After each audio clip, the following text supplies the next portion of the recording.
This is definitely not what I expected, but I just discovered the most affordable way to be a fighter pilot. Our time hack, you've got 4 o'clock and 2, 1, hack, 4 o'clock on the dot. Because you see what they do in the movies, then you realize when you got to try it for the first time without being taught what to do, you have no clue what you're doing. 5-second pitch out, here we go.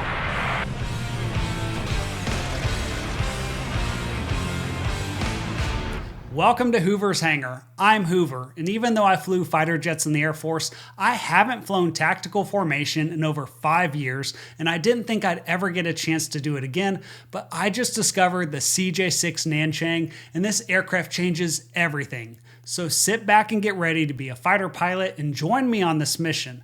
But first, we need to define our mission objectives. The plan is to learn about the aircraft, then we're going to knock out 3 flights, each one tougher than the last. We're going to start with a single ship aerobatic warm-up, then we'll do a 2-ship flight where I'm going to teach another pilot tactical formation, and finally we'll launch as a 4-ship for a precision flyover on time, on target. Keep in mind that this is about more than just flying. It's about the fighter pilot mindset and proving that anyone can do this. But we need to stay safe, so that's why we're going to talk to my friend Anthony, who used to fly the F-15, because he's going to be our wingman leading us on this journey. Anthony, how's it going? Good to see you, Hoover. Good to see you. Flying the F-15 to now flying a Chinese trainer. Did you ever see yourself flying the F-15 thinking, hey, I'm going to fly a Chinese trainer aircraft one day? I had no clue these things existed till well after I retired from the Air Force, so I had no clue, but I tell you what, they're a lot of fun. How do you like it so far? It's great. It's a way that I can get back into formation flying, particularly because we did a lot of formation flying in the Air Force, and it was a staple of what we did every day. And so it allowed me, after I retired and now became an airline pilot, and now I'm teaching at PRP Aviation at the flight school there and the Sears Training Center, I'm able to jump in something like this and kind of recreate the old days in flying formation, specifically with the camaraderie of all the guys that I'm flying formation with. It's just a fantastic group of individuals, right. The Red Star Association. Well, so this aircraft, it's pretty unique. You don't see a lot of these. I didn't even know they existed like you. You know, how'd you find out about it? And tell me a little bit about the history of the aircraft. You bet. So Chinese trainer, this is a 1975 model, and China built these in the 60s and 70s and 80s, early 80s, as their primary warbird trainer. And in the late 80s, I think, I'm not sure on the dates exactly, but in the late 80s, they decided to go with a different basic trainer for their Chinese Air Force. So they put these on the market. So all of these were kind of broken apart, and you could get these airplanes on the market at the time. I think they said $20,000 each. They came unassembled, but with an extra engine. So you had an engine and an entire Nanchang airplane disassembled with an extra engine for, I think, around 20 grand. That's crazy. And so there was a few guys in the States that decided to jump on that and get a few of them, ship them over, and there's probably on the order of 400 to 600 of these total, I think, stateside, roughly. And again, the numbers I'm not sure on. That's the order of, I think, magnitude it should be. And I happened upon one in my neighborhood. We have a couple here at Leeward Air Ranch, and I didn't know about them until I saw them flying around my neighborhood. And then I got this airplane from a phenomenal individual, great American, war veteran, 30+ air medals, and just a phenomenal human being. Yeah. Sadly, he passed away, and I ended up buying this from the family. I did know Mr. Rich Langer, who's a phenomenal guy, as our neighbor, and I saw him with this one flying around and wasn't really interested in it at the time. I owned a Bonanza that I had sold to Rich, and Rich flew my Bonanza for a few years, and I was going to buy the Bonanza back. And so sadly, he passed away, but I ended up getting both airplanes back, and that's when my good friend Mike Peters, who's the Southeast Regional Director of the Red Stars, talked me into this because he knew I was a fighter pilot. He knew I had a formation experience. I'd like to know about the paint scheme at first, because some people think this is it's an ugly aircraft, and I'm not one of those guys, but I have heard people say, hey, this is an ugly aircraft, you know. But I think it looks nice. You know, you've got a very well done paint scheme on it. Did you do this yourself? I did not. Did it come this way? Okay. That was Rich Langer, the legend Rich Langer in the Red Star community. He flew F-4s in Vietnam. It's just a phenomenal human being. Retired at Southwest, but he had this airplane for probably 12-ish to 15 years. Okay. And it had an older paint scheme on it. It was kind of not rusty, but it was just kind of beat up and the paint was peeling. And my son actually cleaned it, the older version of this, a few times when my son was, Joshua was 12 in the neighborhood cleaning airplanes. And that's when I first happened upon it and saw it. Still wasn't really interested in it, but after Mike told me about these airplanes, I ended up buying it, and then Mike told me the history behind it, and I had no clue that Rich had such a rich history of himself. Sure. This paint scheme is from his ISM Dragon squadron that was in Vietnam. Okay. And so they flew out of Thailand. I think it was Thailand. I'm not sure exactly where his squadron was. Okay. But the ISM Dragon squadron is a current A-10 squadron in Korea. And so they still exist. This was his paint scheme for his F4 at the time that he flew in Vietnam, which I thought was a great story for how this paint scheme came about. Yeah, seems like there's a lot of history involved there. The aircraft itself, how do you go about learning how to fly this? Do you have to get a type rating? You know, like what is that process like? Well, it's considered an experimental airplane. Okay. So it can't be certified in the U.S. It's a foreign-made airplane. So it's an experimental category airplane, like any RV airplane that you build stateside. Sure. It's experimental category. So it's very liberal on working on them. You have to get it inspected every year and get it signed off every year for the annual inspections, but you have a little more leeway in working on them as an owner yourself under the experimental category. And learning to fly them, you have to find somebody that knows how to fly them. Luckily here at Liebherr, we had a couple of pilots already flying them, and one of them was an instructor pilot, so he hopped in my back seat and really taught me how to take off and land it. Okay. And it was easier than I actually thought. I've never flown a radial engine, but this thing flies like a trainer. I mean, they put the Chinese brand new pilots in this thing, and they fly it, and it's a really good training airplane. Sure. How do you feel like it handles overall in terms of characteristics for flying, you know, slow flight, maneuverability, that sort of thing? Good. Very forgiving, very stable in lateral and pitch axis, and talk to you like any good airplane does. You get the burble and the feel of the buffet before it actually stalls, and the stall is docile and easily recoverable. I have spun it a few times, and for spinning it, if you just release the controls, it really pops right out of a spin. Very easy. So it's a very forgiving, very stable airplane, which is why it makes for a great trainer. Sure, yeah, that's why all trainer aircraft really, I think, are designed that way, because they know people, student pilots coming through, they're going to make mistakes, and you need it to be forgiving. What are some of the unique features of this aircraft? I know you mentioned to me hydraulics and air, so talk a little bit about that. Unique systems that I haven't been exposed to before this airplane, and the Russian Yak series of airplanes operates under similar systems. It's all air driven. It's not hydraulics. Where there would be hydraulic lines, think air tank and air lines. There's a down line and an up line for the flaps and the gear, and it's a down pressure and up pressure which provides the force that raises and lowers the gear and flaps. That same pressure is provided by air instead of hydraulics. Okay. The unique benefit of that is it can operate in any climate. I mean, you don't have to worry about your airplane acclimating to the cold weather or the warm weather like hydraulic airplanes and our F-15s did in the day. So it's a really unique airplane. The systems are fairly simple to operate on, and which makes it a great airplane for maintenance.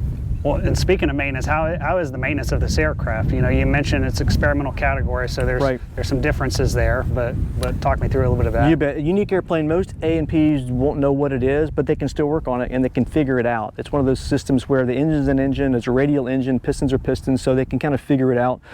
The air system is a little bit unique, so it requires kind of a Nanchang or a Yak trained technician to kind of understand the air systems and how they flow and the check valves and all that.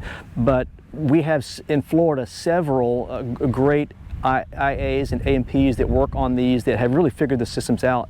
So I'm lucky to have a few in the neighborhood and a few in a 50-mile radius I can take the airplane to really get it worked on with great expertise. And you mentioned earlier that originally the cost for these probably around 20 grand back when they first came over. I think you threw out a number the other day to me or we heard a number for a brand new one. What are they running brand new days? So China did restart building these after their standby airplane in the 80s, the 90s, they scrapped. They didn't work out. Their new trainer didn't work out, so they ended up shelf-lifing that and rebuilding these. So these are being built new in China today, which makes it good for us to actually get a parts shipment every 6 or so months when we can actually get the shipment over here. But we have great A&Ps that keep track of what parts were needed. We kind of stockpile the parts and order a shipment and get one delivered every few months. For the Red Star pilots that are in the U.S., we can kind of use those series of parts for our various airplanes. On the cost, The brand new ones I heard was around $700,000 for a brand new one of these. So comparable to a Cirrus. Kind of, a Cirrus SR20, yes, yeah. that's right. So you can get an SR20, or you can go get a Chinese trainer. That's right. And you know, go do some nice tactical formation flying and things like that. So they each have their benefits, I'm sure. How does it compare to flying a Cirrus? What do you like more? Different. I like them both equal. I like every airplane I fly. Each one is unique. Each one has its unique categories that I like. I don't think I dislike any categories on any airplanes. The challenging of this one to first learn, the two challenges I learned was the engine spins the opposite direction of my Cirrus. Okay. So all those left turning tendencies are now right turning tendencies that require left rudder on takeoff as opposed to right rudder on takeoff. So that was a little bit of a dance that took about a ride to get used to, because your feet, once you're a pilot for a while, kind of know what to do to correct. So that was one thing to get used to. The other thing was just taxiing the airplane. It's got a castering nose wheel that goes 90 left and right, and it springs back to the middle, but it's differential braking, similar to the Cirrus, differential braking that actually applies the pressure to be able to steer the nose. And there's a hand paddle brake. The brake's not on the foot pedals. There's like a bicycle handle brake that you use to actually differentially brake the right or left gear more, or the right wheel more, to give yourself a little bit of turning action on the ground. Okay. So unique characteristics, 700,000 potentially for a new one since they start up the line again. Do you know anybody selling, an older one? Yes. Well, do I know personally? And what do those run? So I'm not sure you can get a new one right now these days, right? So they're built in China. I'm not sure you can get one. Haven't heard of anybody that's tried yet. But they've started up that production line. That's correct. They are making them again. You can get the older ones, some of that 4 to 600 that were shipped over here back in the 80s and late 80s, and the older airplanes. You can get those come up on the market every now and then. So you can search on the standard, all the other sites that you would search for airplanes on, and they'll pop up under the warbird category. Right. And if you see one, go check it out. I think there's one in Canada for sale now, but most of the airplanes that you're going to see that are for sale, you won't see them advertised. So if you want a CJ6 or a Yak 52 or Yak 50 in the category of the Red Star airplanes, then you need to go find an organization and get in with them and talk to them, because the word of mouth is what sells airplanes. The best airplanes will never hit the market. It'll just be passed to the next person who finds out about it first. What kind of pilot is getting an aircraft like this? You know, because it's not cross country, throw your luggage in the back and go. You know, I would say mostly pilots that have always liked the military and always maybe wanted to join but didn't get a chance to, they can get their military style of flying in these airplanes. We have a lot of people that were never military that are fantastic formation pilots in our organization.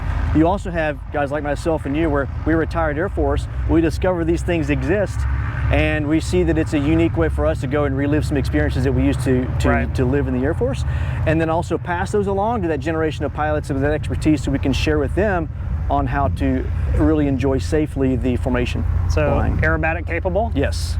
Okay, so loops, rolls, what are G limits? Plus 6.6, I think, and minus 3 point something. I wouldn't pull that much anyway. What's the most G's you've pulled on this? I probably pulled about 5 in this one, probably no more than 5. Okay. But I don't have a G meter up front, so I really can't tell. It's just my estimate. And then how about the airspeeds? You know, for an Eagle, you know, we're 430 plus or minus 10 knots going into the brake, you know, for a brake turn. Right. And this, what are you doing for your aerobatic maneuvering? Yeah, great question. If I was going into a brake turn in this airplane, I'll probably start about 180 knots in this one, and then go into my 1 circle, 2 circle flight, initially whatever I would choose at that point. So what's the max speed in the aircraft? I think it's around 220. Okay. Yeah, so that's the red line. It's around that speed range. And normally you start the aerobatic maneuvers above 149, so 150 to 160, you can actually do the loops and some of the Cubanade type maneuvers. But if I'm actually going into a flight, I'll carry a little bit of extra energy, 180 or so. Well, let's talk about some of the aerobatic maneuvers, right? So it's like I said, it's experimental. So a pilot could go out and they could buy this aircraft and they could start flying it in theory without any training, which I would never recommend, obviously. Correct.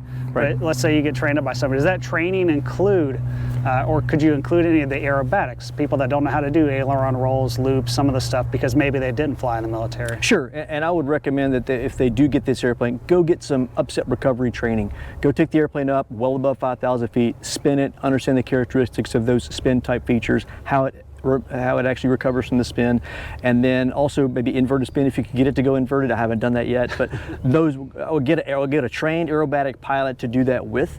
And for the basic maneuvers, rolls, cubonates, and things like that. Get someone who's done it before so that you don't kind of bail out and get your nose too far low, because this thing, inverted low, your airspeed really increases fast, and pulling out of it, you can over-G it if you don't watch it. You can get closer to that red line speed on the back of it. So it's a matter of learning how to orient the airplane, and based on the flight controls and how quickly the airplane rolls, putting in a position for the successful maneuver without getting outside the speed range.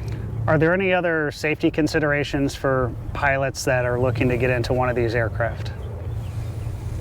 Find an organization and just start talking to the people in that organization that have flown them. They're great airplanes. There's a wealth of knowledge out there on them.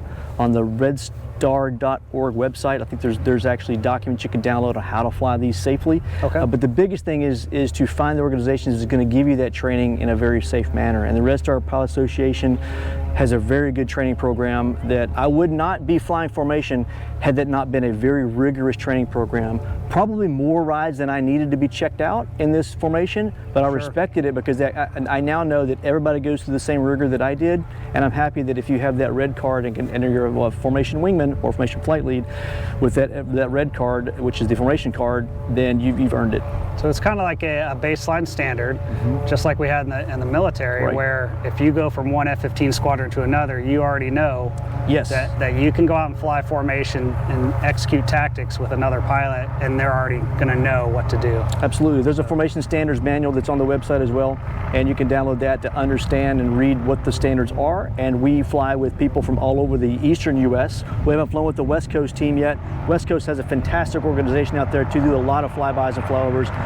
We do our own here in the East, and we fly with everybody. Because those standards are there, we can plug in right away, brief, and go fly, and it'd be a very safe flight. What about the operating costs in terms of fuel burn, maintenance, things like that? I would say very reasonable in general. For a warbird, probably the most reasonable, affordable warbird out there, I would argue. I would like to have a T6, I'd like to have a P-51. Matter of fact, I would like to have all airplanes. It's just a matter of my pocketbook is the limit. Everybody. This allows me to be able to get into that type of flying and have the real good enjoyment without breaking the bank. Burns about 13 gallons an hour across country. Flying with a pattern at formation, you're burning about 15 to 16 gallons per hour. So that's roughly what you can do on a 60-gallon tank. It's pretty good legs as well for cross country. So it's good, but it's affordable that you're not burning so much gas you can't afford it. Annual costs are not too bad either, considering there is one insurer that insures warbirds, and I would argue that it's reasonable based on the broader insurance market. Just as a quick side note, Avemco is the aircraft insurance company that I recommend. Even though they only have limited policies for warbirds like the CJ6, they do cover a wide variety of popular aircraft types, and we'll talk more about them later. And it's a VFR only aircraft, or is it IFR certified? This one is VFR only. They can be IFR certified with the right equipment. Let's talk about the challenge for today. Okay. We've talked about the aircraft. We're gonna hop in, we're gonna go fly, knock out some aerobatics. Perfect. Right? And then what's next? Two-ship? Aerobatics, we'll go do a two-ship flight. That'll be good for us. So we may introduce some tactical formation to Mike Peters, who hasn't seen tactical yet. He was a retired Army, and now he flies for the airlines as well. But he's got one of these and taught me a lot about these airplanes. And so, but I've flown the tactical portion. He's actually a flight lead. I'm a flight lead in training. So I'm going to lead him out today as part of my training on leading, but also show him some tactical maneuvers that we have done in the Air Force. And I may let you ride in his back seat to kind of show him some stuff as well. That'd be good. Well, I know you mentioned that. You know, from a safety and risk management perspective, putting me in his back seat affords the opportunity for me to provide him some insight and some instruction, if you will, on formation tactics and what those sight pictures look like for tactical formation. So overall, I'm excited. I think it's a great plan. I'm really looking forward to it. But then we got one more thing after that, right? Talk about that. So we do a 4-ship training mission as well out here. We have a lot of Red Star pilots here today, and every year we have to be kind of requalified every year for just proficiency. So this will be a proficiency ride for us today. I'll be as the wingman getting proficient as a wingman with the number 3 and 4 doing the same thing, as well as the flight leads getting kind of rechecked out, knocking off the rust for this year. And so during that training mission, the goal is to be right back over here right at lunchtime to make sure we do the perfect flyover right at lunchtime, on time, on target. Awesome. I'm looking forward to it. It's so exciting. You know, I haven't flown tactical formation in over 5 years, and it's something that I've definitely missed. So I'm really looking forward to it. Awesome. Let's go out there and have some fun. Good. Sounds good. Let's go do it.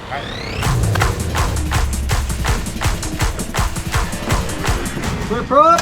This was my first time flying in a CJ6, and I wasn't sure what to expect as we were taxiing through the neighborhood.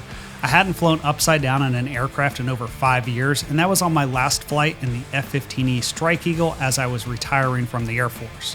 Now, when I went through pilot training in the Air Force, I flew the T-37, and aerobatics is a very fundamental part of that training, and that includes spins and recoveries. So flying aerobatics is something that Anthony and I have essentially done our entire careers as fighter pilots. However, we wanted to be safe, and every aircraft is different, and I was a little rusty, so the plan was for Anthony to demonstrate each maneuver in the CJ6, and then I would do the maneuver after him. We had the opportunity to do some aileron rolls, some barrel rolls, as well as some loops, and I gotta tell you, it was a ton of fun having the opportunity to fly this aircraft and really get a chance to start feeling like a fighter pilot again and knock off some of the rust. However, one of the most exciting parts of this flight was actually getting back in the pattern and having the opportunity to pull closed, something that every fighter pilot knows how to do. And now that we were done with this flight, it was time to move on to the next phase of our mission, which was the 2-ship tactical formation. We've got the hangar door real quick.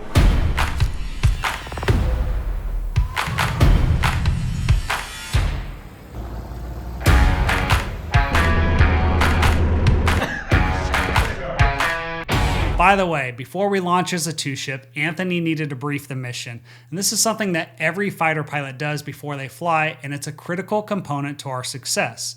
That being said, pay close attention and see if you notice what Anthony forgot to brief that's going to become a factor during our flight. Our time hack, we've got 4 o'clock and 2, 1, hack, 4 o'clock on the dot. We are Red Star flight today, Red Star 1 and 2. The mission objectives for us today are to, 1, find visual references for what a good tack formation position looks like, both forward and aft, and specifically the distance. So the distance is one of the harder things to kind of visualize because everybody might have different sight pictures. So between us, we'll kind of describe what we see as a proper tactical position based on what I feel is about 1,500 feet is where we're going to shoot for tactical. And then 2, the second mission is to practice for the first time what these 90-degree turn, 180-degree turn, and tactical formation look like from a nav tank perspective. So pretty simple for us today. That's the 2 main objectives. Sequence, as we start and taxi for the takeoff. You want to go ahead and do an element takeoff? Sure. Excellent. So practice that element takeoff. So there's a formation takeoff for us. They'll be done standard. I'm not going to brief that. We've done this several times, so element takeoff standard for us. Okay. I'll take my hat here, take yours, and we'll get ourselves airborne. Take off, we'll head out to the southeast practice area, and then we'll go from there. But the maneuvers we're going to do are basic 90 left and 90 rights, so 90-degree tack turns. We're going to do 180-degree tack turns.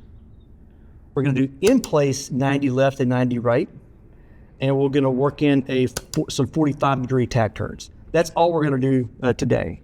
And we sometimes do calm out tack turns.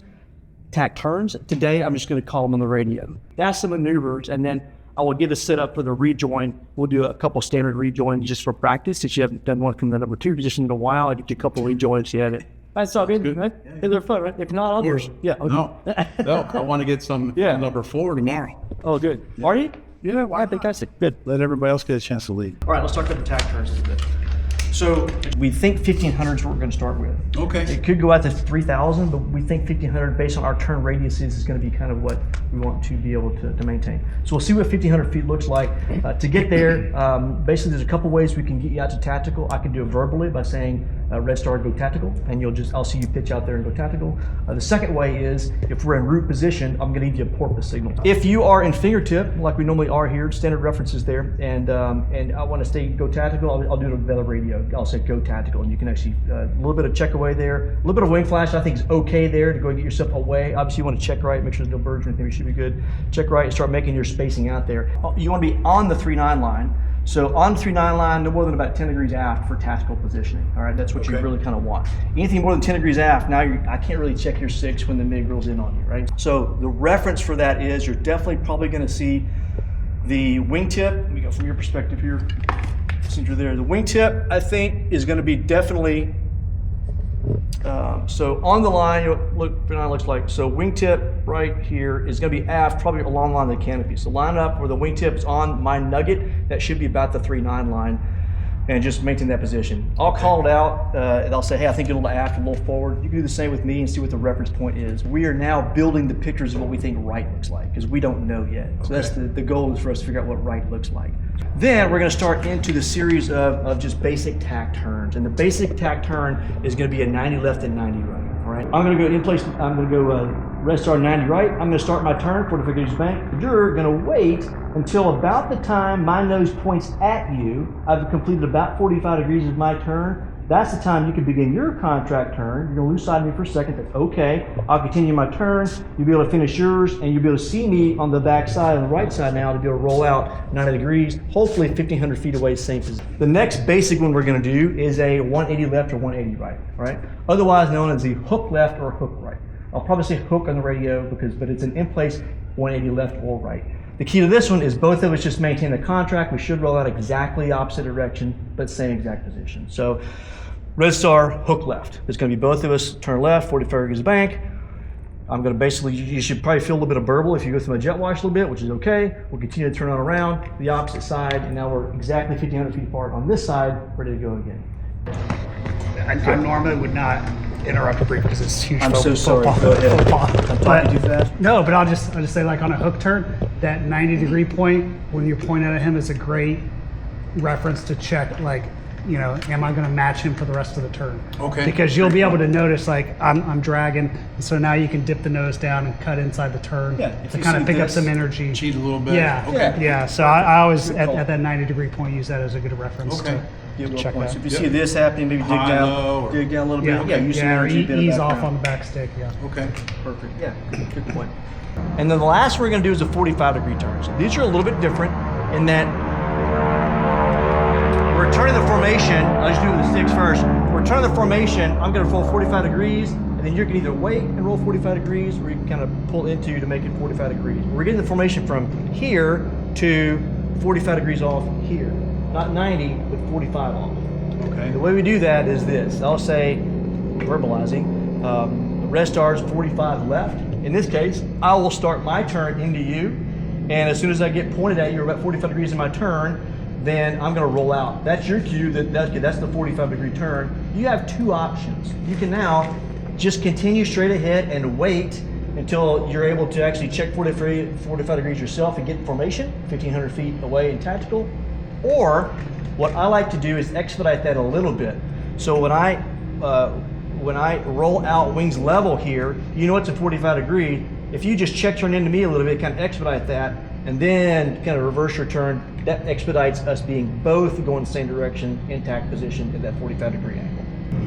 I find that the check turn in helps a lot more because it gives you that because if you try to drive straight ahead, you're now trying to look over your shoulder a little bit and judge when to start your turn. Sure. I don't think we have enough energy in these for that. The check turn? No. The just maintaining position. Oh, the draw turn here? Yeah. Maybe. Yeah. We'll see. So everybody starts off as a wingman, and as a wingman, the only briefing responsibilities you have typically are weather, NOTAMs, and emergency of the day. And the flight lead or the instructor is going to be the one conducting the briefing. As you progress, you have that opportunity to become a flight lead upgrade program and to become a 2-ship flight lead, and that's when you really start learning how to brief. And so up to that point, you're really just learning by sitting through countless briefings. Now that the briefing is complete, it's time to take off. And this is where it's worth mentioning that the CJ6 has been on my list of aircraft to fly for a while. And thanks to your suggestions after my last video, I added a few more aircraft to the list. The reason this is important is because I want to share my love for aviation and help everyone stay safe. And I hope you'll join me on this journey, and maybe you can help me figure out what type of aircraft to buy for me and my family. Clear traffic, flight of 2 Nanchang, taking the active for 1848, element departure, Libra. You hear that, Greg? They're going to be coming right by us. The formation takeoff is one of the most basic skills that all military pilots learn when they're going through pilot training, and it's primarily done with visual signals. For the takeoff, the flight lead is going to lower his helmet very rapidly, and that's the cue to let off the brakes and apply power. And then as you're going down the runway, you're having to make fine-tune adjustments while also cross-checking to ensure you stay on your half of the runway. Now, as soon as the aircraft get airborne, you're going to see the flight lead raise his helmet up very rapidly. That's going to be the cue to raise the gear. There it goes. And that's going to ensure that both aircraft stay in that same configuration so you don't fall too far back or get too far ahead. Looking good.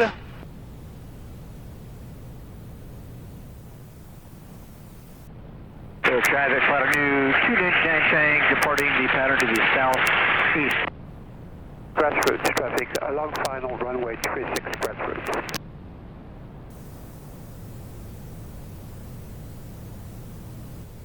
Got that rudder pedal movement back and forth, pushing you out the route. Yeah. Leeward traffic, clear radio check please. Loud and clear. SR push tack 1.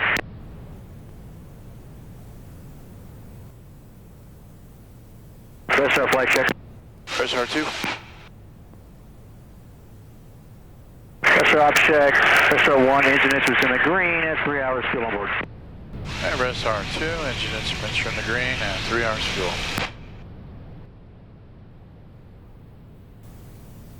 SR flight, we'll do a little basic wing work first.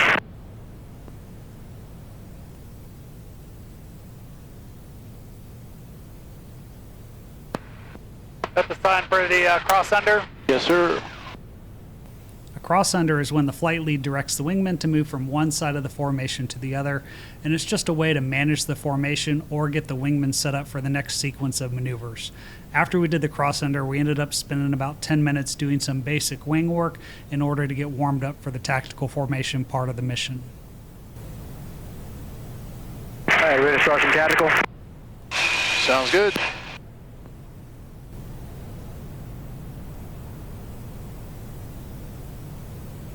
So we'll start from the root position first. And I could have sent you to tactical with verbal, but I want to go from root position. I'm going to give you a porpoise for that.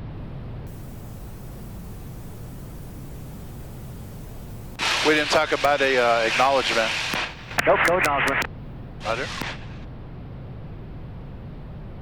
If I didn't see you going, I would do it again. Roger. So 1,500 feet should be about 5 football fields.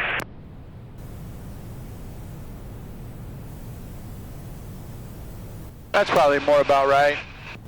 My guess is that's about maybe 1,200 feet. I think that sounds about right. I can barely pick up 2 nuggets on your canopy rail. If you remember from the briefing, our first mission objective was to find the visual references for tactical formation. The reason that's so important is because if you can't tell how far apart you are from the other aircraft in the formation, then you're not going to know where to be when you're doing the tactical turns, and it makes setting the spacing so much more difficult. That's why we spent the next few minutes building a consensus for what 1,500 feet apart looks like and the references for that, and then we were ready to start doing some maneuvering, and we could call this first mission objective complete. All right, we're going to start with a 90 left. Red Star, 90 left. Okay. 90 left. Yep, 90 left, so he'll turn in, and then when he gets about 45, Right. go ahead and start your turn. 45 degrees. 120. Yep. And we should roll out line abreast, same distance. There you go. Very nice, good position. You know what you just did, right? What did I do? You just created another addict. Nice. Red Star flight, 90 left. 90 left, so you start the turn.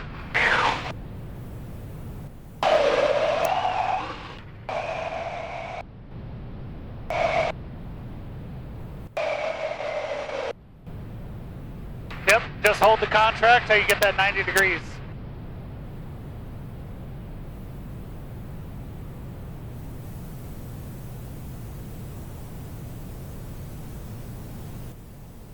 Alright, we're about 10 degrees forward.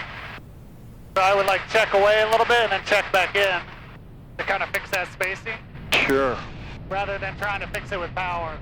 All right. Check 20 degrees right to 270 heading. Use that altitude now, push down to get a 3-9 line. Sacrifice that energy to stay on the 3-9. Dive, nose down.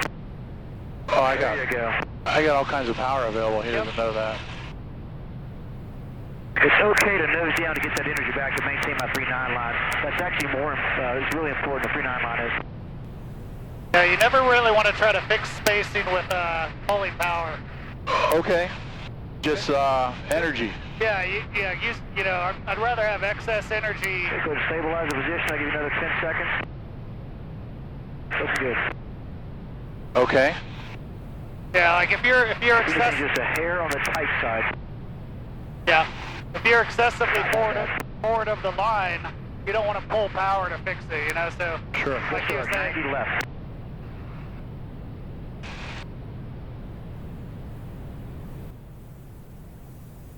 all right, there you go. Yeah, so if you're forward, either climb a little bit to bleed off some airspeed, because then you can always trade it back in to regain that airspeed. Sure. We just finished the 90-degree tack turns. Next would be the hook turns. This is where both aircraft turn 180 degrees at the same time. See, now if he starts to turn, you can always cash in that altitude and catch back up. Sure.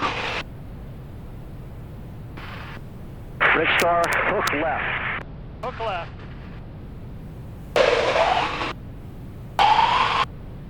So as we go through about 90 degrees of the turn here, and you're looking down at 6, make that assessment, you know. I think things are looking pretty good right now. And then you just kind of play it out for the rest of the turn, just kind of looking over the rail. Sure. I'm a little tight. Tight on them. Yeah, if you're a little tight, it just check away. Yeah, we closed it up a little bit, so. I think that's because I lowered the nose a little in the turn Yeah. and closed my distance on them. There you go, now check back.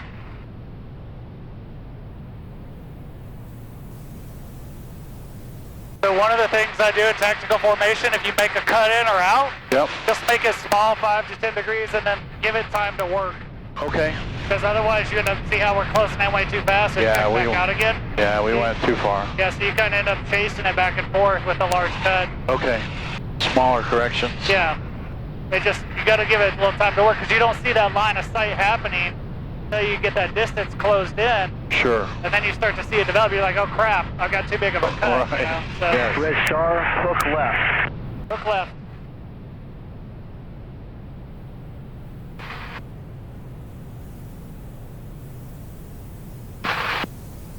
So a hook turn into the wingman is the only turn that has to be called on the radio when you do these calm out. Because Okay. you don't know, like 90 degrees to the turn, you wouldn't know otherwise. Okay. If he did that calm out and started turning into you, that would just be a normal tack 90 left.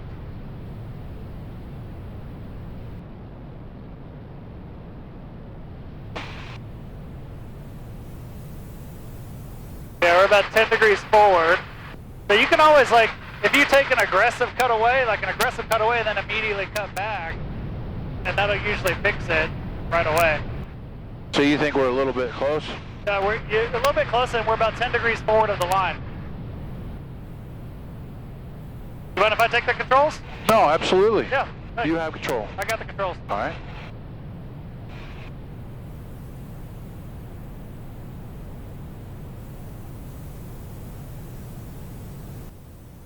Ah, okay. See? Yeah, so... Good, I like the S turn to maintain position. That was a good move. What do you say? Well, thank you very much.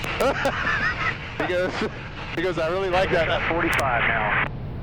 Start 45. All right, your right. controls, you Okay, got it. I have control. All right, so he's going to come in 45. Yep, so keep it on him, and then I'd take a look. He'll roll out, or he should. There you go. Back. Now go ahead and reverse your turn. Reverse, reverse, reverse. Otherwise we'll get too far out. Sure. Yep. Oh, I like that one. Oh, I like that. Where's he Now at? you're looking over your shoulder. You're There good. he Over is. the leg. I got him. Yep. Roll out. We had just finished the hook turns a second ago, and now we were doing the 45-degree turns, and I was having a lot of fun being able to teach Mike how to fly tactical formation. When you did that S, Yeah. he complimented it because that was a real nice S. Thank you. That was perfect. A little wide. Yeah, maybe just a touch. I think we're okay. All right.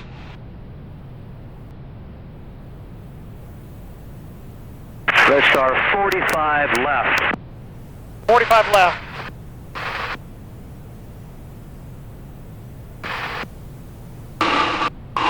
So he should start. Yep, roll out. Okay, he just made his turn now. Here he comes. He's going to be close. Or inside the range, looks like. Yeah, you were a little tight. Let's cut away. There you go. And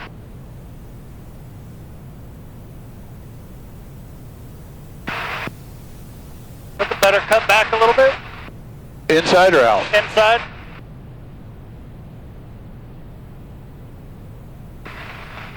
There we go. Yeah, so the tack turns are great opportunities to fix any sort of spacing problem you have, or line abreast, or if you're aft. Sure.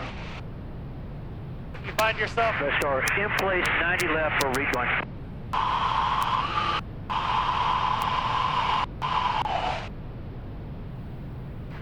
Yeah, so if your spacing was too tight when you do that tack turn, you just increase the power and kind of float the turn. Sure. So that way you still wind up line abreast, but now you've got more spacing when you roll out. Choose in. Time. Yeah, you're doing great, man. This is awesome. It's great fun. Yeah. From what we normally, I love what we normally do, but this brings it to another level. Clear rejoin. Red Star 2, clear rejoin. Even though our two-ship tactical formation flight was almost over, we still had one more mission to accomplish, and it's the flight that I was the most excited about. But before I show you what happened on that flight, it's worth pointing out that the biggest debrief item on this two-ship flight was that during the briefing, we didn't talk about how to fix the formation if you found yourself out of position after completing a tack turn. Thankfully, I was able to provide some of that instruction during the flight, otherwise it might have been tough for Anthony to try and teach Mike over the radio.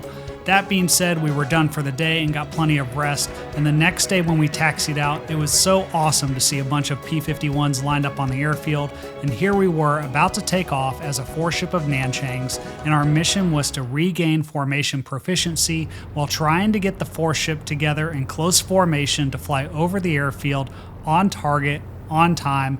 Let's get started. We're traffic. Pirate 86, flight of 4, Nanchangs, taking 18. There are a few different ways you can do a four-ship formation takeoff, but to keep things simple, we decided to do this as elements and trail. That's where number 3 and 4 line up on the runway, about 100 to 500 feet behind the lead element, and you're going to hear number 3 call ready once they're in position, and then number 3 and 4 will start their takeoff roll after a certain amount of time or after number 1 and 2 are airborne. But pay close attention to what happens during this formation takeoff with number 1 and number 2. Pilot 3 is ready. He's got a much bigger engine than I do. Come on, man. You gotta look back, man. Come on. 9 miles. Come on, man. Northwest of the airport for 18 leeward. In a formation takeoff, the lead aircraft can't use a full power setting and he needs to pull the power back just a little bit. That way number 2 has a power advantage over the lead aircraft, and number 2 can use that to adjust his spacing on the takeoff. In this case, number 1 had a bigger engine and bigger propeller, so that presented some challenges, and number 1 can't throttle back too far, otherwise that might be unsafe. Giving her all she's got, Cap. Got a bigger engine, a bigger prop than I've got. 2 is just trail behind you. After we got in close formation, you're going to see me look back over my left shoulder to monitor the rejoin of the wingman. And that's just a habit from my days as a flight lead in the Strike Eagle, because one of the threats is that the trail element could lose sight of the lead aircraft. Visual 3 and 4 back there. Thank you. Cross under, left side, look good.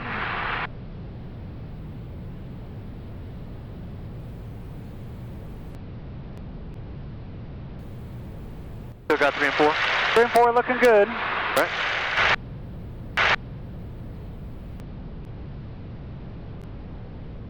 A little bit of closure, going in under. Crossing under the right. Good.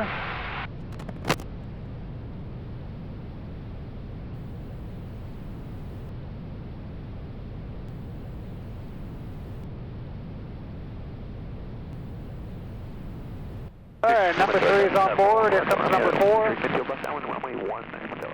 You should get out the route. There's the route. You push us to tack 1 now. Red Stars, go tack.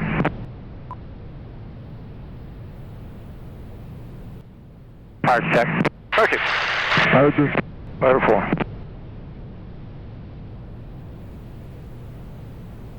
Box signal, back in position.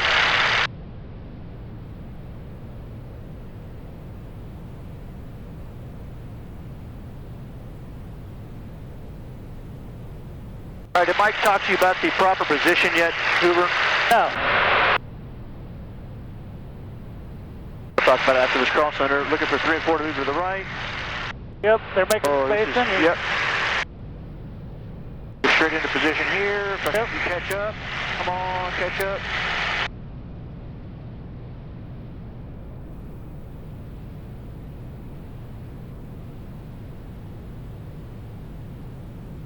All right, you see the split in the elevator? Okay. Yep. That was a pump signal for 3 and 4 to move over to the left. They should be moving. Do you see them moving? They're Excellent. moving. All right, so the position, from my vantage point, you're a little bit aft of me, but from my vantage point, what I'm looking at is on the left elevator, you see the split in the elevator itself. Yeah. You also see the split in the rudder. Now line up the split in the rudder with the elevator, and that's one position, one data point. The next data point is, to make the triangle, is that you see on his right aileron, on the inboard side of his right aileron, there's a little hump. You can barely see it. There's a little bump. Yep. It's a little hinge point bump. I see it. That little hinge point, I align with his little open crack in his canopy bow right in front of his nugget, right where it says USN for U.S. Navy. Yep. Another cross center signal here. Second room, back. Yeah, so right now, essentially, this is just warming up some formation, right? Yeah, exactly. We're warming up just some cross centers, basic cross center maneuvers. Yeah. Initially, basic turns, right and left. Nice and simple, get everybody used to flying in formation together again, even though we've done it before. Yes. Echelon turn coming up. I'm going to try to stay as easy, as smooth as possible as number 2 here. I'm trying to freeze that position to not move. The 3 and 4 should be off my right. Right. You know, number 1 flies a very contract turn, very stable platform. And then the more deviations you have down the line, number 4 is on the end of the whip.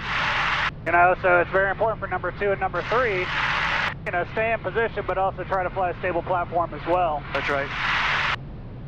Okay, I'll roll out. We'll do it again. So 3 and 4 missed that. Yeah, they kind Although of... it's not required for me to pass that signal, we're already in echelon formation. Yeah. I will pass the signal again. But Yeah, I passed it one time, you just didn't see it, but it's an obvious echelon turn if we're going this direction. yeah, once you start turning, everybody should turn. Correct.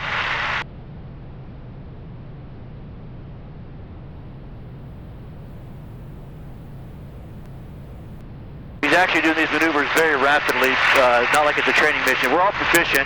He's just kind of knocking off the rust. He's actually going through these maneuvers almost faster than we can talk about them. Right. He's going to roll out into me pretty soon, so I got to be really smooth on the rollout. Make sure that I don't send 3 and 4 over.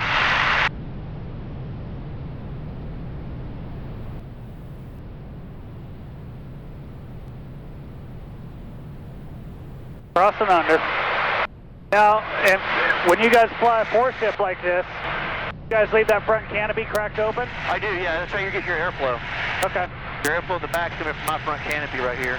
I didn't even notice it on the previous flight. Yeah, the back seater doesn't have to have your canopy bow open at all as long as your front one's cracked a little bit. Yeah. You get plenty of airflow coming from the front. I guess, you tell me. Yeah, no, that's great.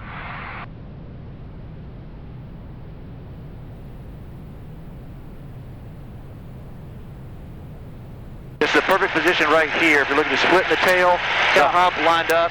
And then the last thing, just to get the vertical up and down, is if you look, I'm going to do that just a little bit. You see that little fold right beneath the scoop on the bottom of the air? It's a little bowl. Looks like a cereal bowl. Yep. That little cereal bowl is supposed to be able to see just a little bit. So I was actually stacking a little bit high. I couldn't see it, but I have a tendency to stack this a little higher than normal. So I'm recording the throttle movement now. When you're in this close formation like this, there's a lot of tiny adjustments being made constantly. Oh my gosh, yeah. Because you're flying off of the other aircraft. So it takes a good judgment of line of sight. So you're watching the movement of that aircraft. And then just... All right, this is close trail here. Just maneuvering a close trail. And he just sent us the thumb arrow to the back is a close trail. So I've got my position that I'm maintaining here, just below his wing wash, really. It is still fairly smooth, but I'm flying, everybody else is flying the same exact position I am. We're just kind of moving in one single line in unison. I don't think I've done close trail since UPT. It's been a long time, yeah. This is not a tactical formation that fighter's flying. Not really, it's not, you're right. You know, we fly fingertip or route, fingertip formation being that close formation.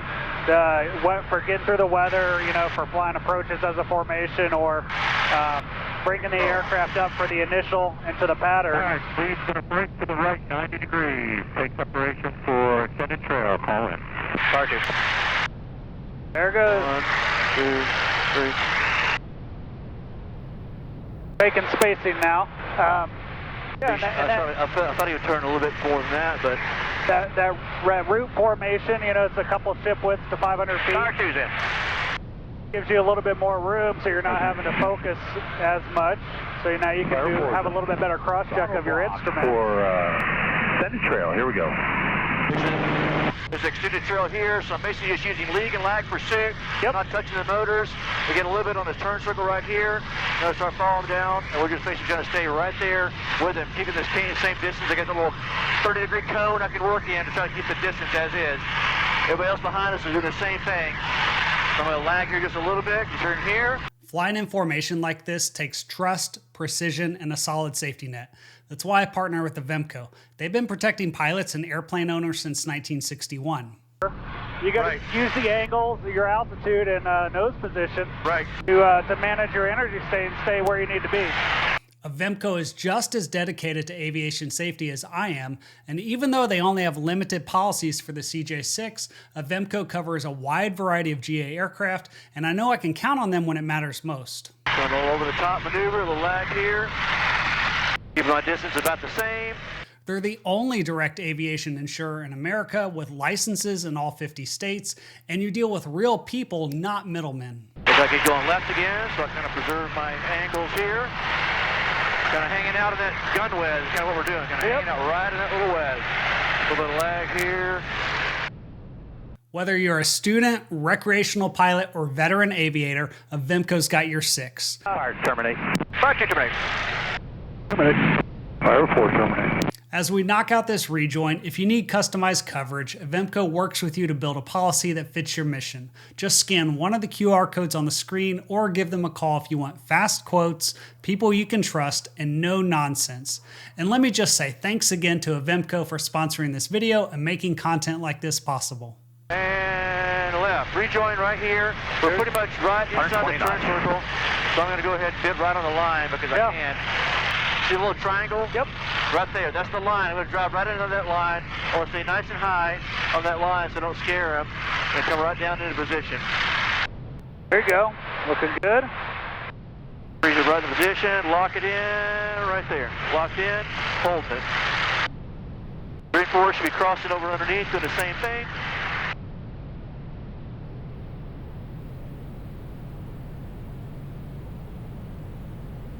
wish we'd had time to really discuss all the reference points. We'll do that next time when you're back. That's good. We'll let you fly a little bit on the back seat, and then eventually we'll get you checked out front seat. How about that?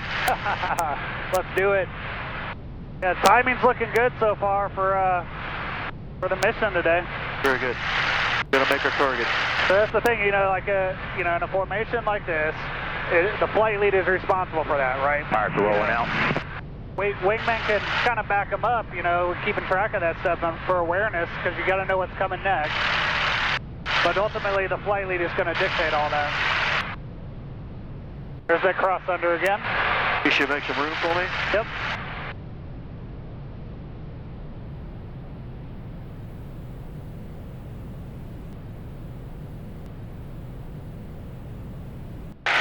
For people that don't realize that, you know, when you're flying like we were a minute ago in that extended trail formation and using the lead and lag pursuit to manage our spacing, there's no I'm going to hit the brakes and he's going to fly right by, you know. All right, pitch out signal, 2, 3, 4. There we go. Sorry, that was my knee.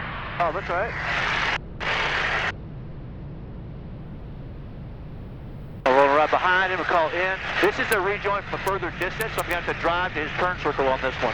Okay. We're much further apart. We're about a half mile apart on this one. All right, so when you say drive to the turn circle, yes, what does that mean? If you see the airplane out front, which is hard to do, he's going to make power twos in.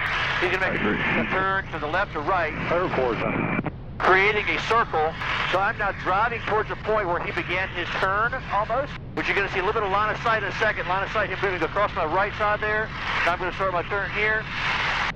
Kind of here initially here until I feel like along the line, then I'll bid way inside, then I'll make that triangle. So I'm going to kind of slow the distance here a little bit. And when I feel like I can get on the line, I'm going to actually get my wings parallel to his and get myself on the line. Right. So just like flying the F-15, you know, for, offensive BFM, you know, 1 versus 1. All right, so you go ahead. And we're on offense.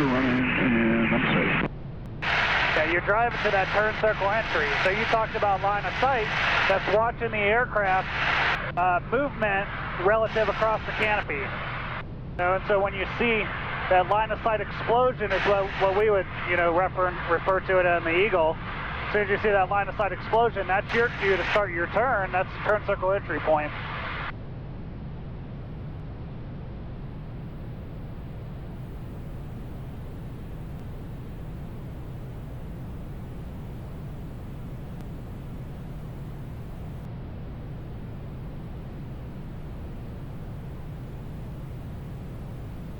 I remember back in pilot training flying T-38s, and we were wrapping up. We had a couple of extra flights that we were done with all of our requirements, had a little bit of time left out in the airspace. And with the instructors as a two-ship, we went out there. They said, okay, we're going to do some extended trail, just like you guys just did here, Anthony. Right. And they said, you know, Hoover, you're going to be out in front, and we're going to fly off of you and do whatever you want to see if you can beat us, essentially, you know. So we became, you know, defensive. And when you don't understand, you've never been taught about turn circles and lead lag pursuit and all that stuff, you know, you have no idea what to do. I had this F-16 guy flying the T-38 behind me that was essentially gunning me the entire time, because you see what they do in the movies, then you realize when you got to try it for the first time without being taught what to do, you have no clue what you're doing.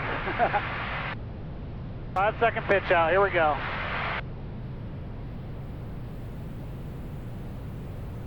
As we're doing our final rejoin, right before we try to make it over the target on time, I just want to say how grateful I am for the opportunity to make videos like this. My goal has always been to make aviation safer for everyone, and even though I can cross off the CJ6 on my list, I have a lot more aircraft to fly, and I hope you'll join me on this mission and the adventures I'll be going on soon. But for right now, let's get back to the flight, and be sure to stick around for my final debrief of this aircraft. Leeward traffic. Alright, flight of 4 Nanchang, about 7 to the south would be a fly through, and then we'll be breaking up into elements for landing.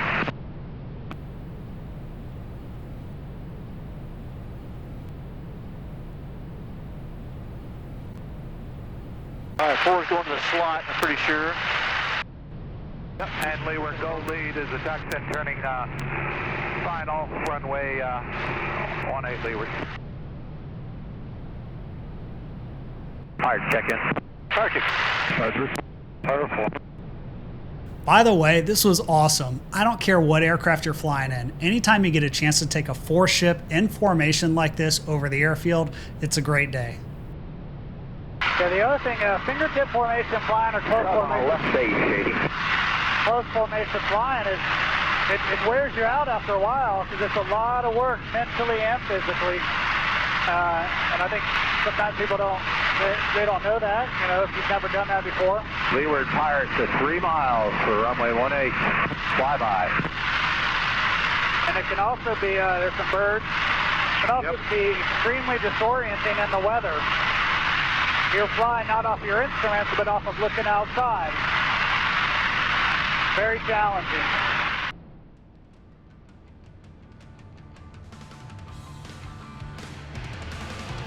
This is the part of the flight where all the hard work pays off. Everyone was very focused on staying in position as the flight lead made the final adjustments to line us up with the runway. There was another formation of aircraft that we had already deconflicted from, and the pattern was clear. Now it was time to get the smoke turned on and hope for the best, but be sure to stick around for the formation break after this and my debrief of the flight.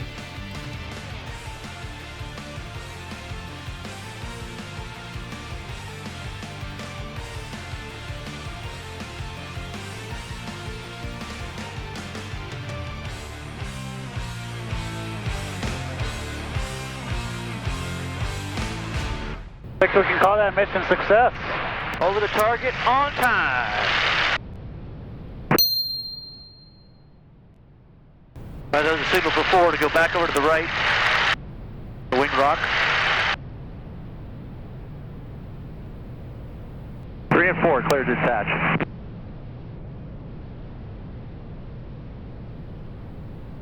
All right, 3 and 4 taking spacing back there. Look good. All right, it's time for our debrief. Now, when Anthony asked me if I wanted to go fly some formation with him, I had no idea that this is what he had in mind, but I'm pretty sure that I just discovered the most affordable way to be a fighter pilot. The CJ6 is a fun aircraft to fly, and the Red Star community of pilots make it feel like you're in a real fighter squadron, but the part that I was most impressed with is their commitment to safety in all of the training they do to ensure that their pilots are formation qualified. I could definitely see myself buying a CJ6 in the future, and I would be honored to fly with the Red Star pilots again. That being said, I want to say thanks again to Avemco for supporting the channel, and be sure to check them out using the number or the link in the video description below.